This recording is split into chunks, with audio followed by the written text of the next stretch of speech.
yesterday, the Nuggets held a press conference.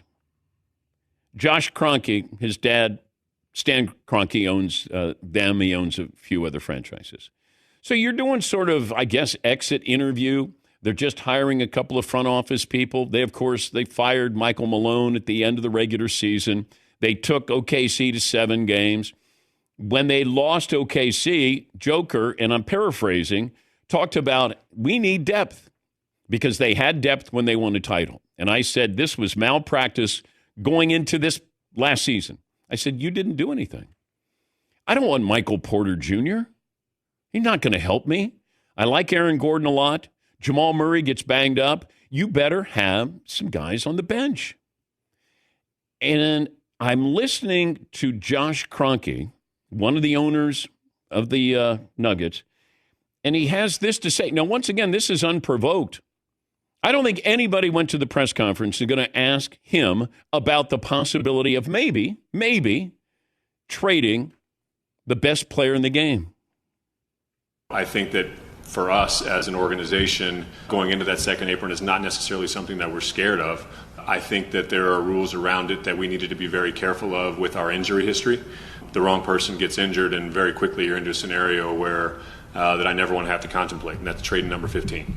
We're very conscious of that, pushing forward and, providing the resources that we can when the moment arrives. But that second apron, is it a hard cap? I'm not 100% sure, but it's something that teams are obviously very aware of going forward. Okay, he's part of ownership. He doesn't even know about the second apron. First of all, it appears as if he doesn't know what it is. Why would you bring up Joker in any scenario? Could you imagine if the Kansas City Chiefs ownership got in front of the media and said, we're all about transparency. I mean, I get a couple injuries here. We may have to trade number 15. The sports world would explode today if the Chiefs did that. Is this an accident by Josh Kroenke? I don't know how well-versed he is in getting in front of the media. I always love when it's always total transparency. But then if you ask certain questions, there's not going to be total transparency. So don't tell me you're all about transparency here. When's the last time you thought about trading Joker? Has Joker asked to be traded? When's the last time you received a call about Joker? Like, if we're doing total transparency, great, I'm all for it. But to me, and I've listened to it now, I think 4 or 5 times. I'm trying to be fair to the Nuggets with this, but then the more I think about this, I think this was purposeful. It felt like, hey, we'd hate to do this. We don't even want to think about this. But he wants to have depth. He's got to help us out here. We need a little help too. It's got to be given to. He even says, hey, we don't even know if he's going to accept our offer. Right there, that told me everything. We're not going to give you the max. Or we want to give you a 4-year deal instead of a 3-year deal. The 4-year deal gives us more flexibility. So now you put the onus on Joker. Hey, yeah, we signed, that stupid deal with Michael Porter Jr., and we don't know if Jamal Murray is going to be healthy enough to last a couple of years. But, hey, you want depth. You got to help us out a little bit here. I can't imagine another owner doing this. I just can't. That you would say, the Milwaukee Bucks ownership they didn't go, I don't know, probably might have to trade him. It's they don't want to trade him. He might want to leave Milwaukee. I was just stunned. But it felt like there was more to this.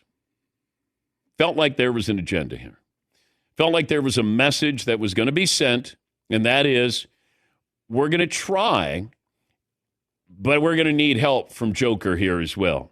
And I started to think about this. When you're looking at, this second apron, that I think we should start actually selling, say, second aprons, like DP shows second aprons on here, maybe with Traeger. So you look at the Celtics and what they're doing. They were $22 million above the second apron.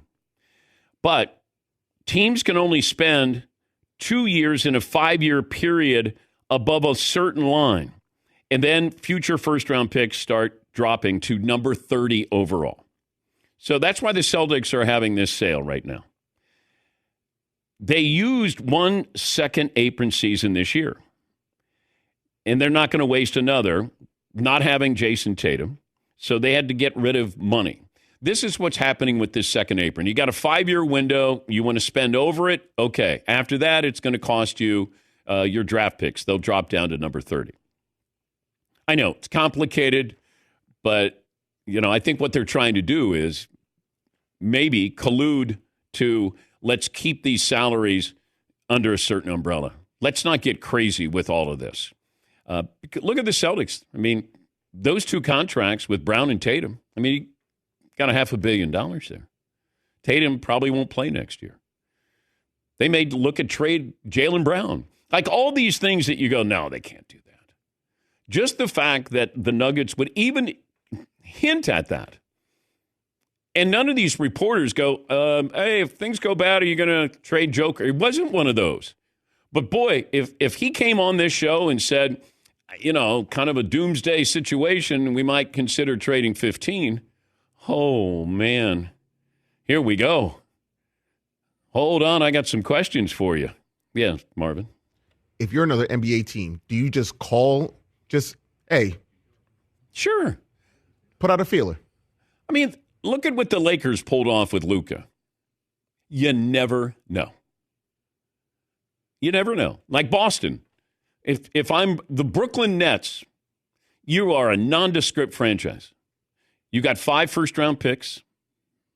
I would be calling the Celtics and saying, what about?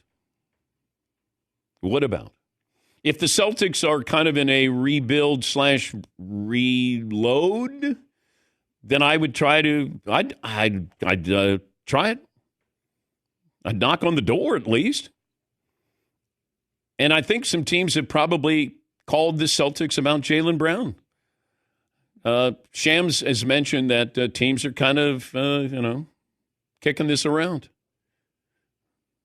I don't know. Some interesting times with the NBA. Does Giannis get traded? Maybe not this year. You start to look at the injuries. Durant didn't have a lot of suitors. Ends up going to Houston. Phoenix is a mess. So you start to look at all of this. 76ers, that's talk about a mess. The Pacers, what do you do without Tyrese Halliburton? There's a lot going on here. And I think that's the interesting part leading into the draft. It might not be the draft, but there are a lot of storylines here. And I did not think we'd be talking about the Nuggets and Joker and any remote possibility. That's where you go to a press conference and you go, we would never, ever trade him. Never. Now, that doesn't mean ownership doesn't walk back sometimes what they say. But that's where you say, hey, we have the best player in the sport. We got to build around him better. We have to do a better job. That felt like it's, hey, we might be screwing up a little bit here, but you have to help us if you want some depth. That's what I read into that. Until otherwise, noted, that's what I'm going to take away from that. It felt like nobody prompted you, and you were telling about transparency, which is nice. But that felt like there was a little more attached to it than, a slip of the, you guys are running with that. Stop, you conspiracy theorist, you. All right, just getting started. I like when you're fired up. Yeah.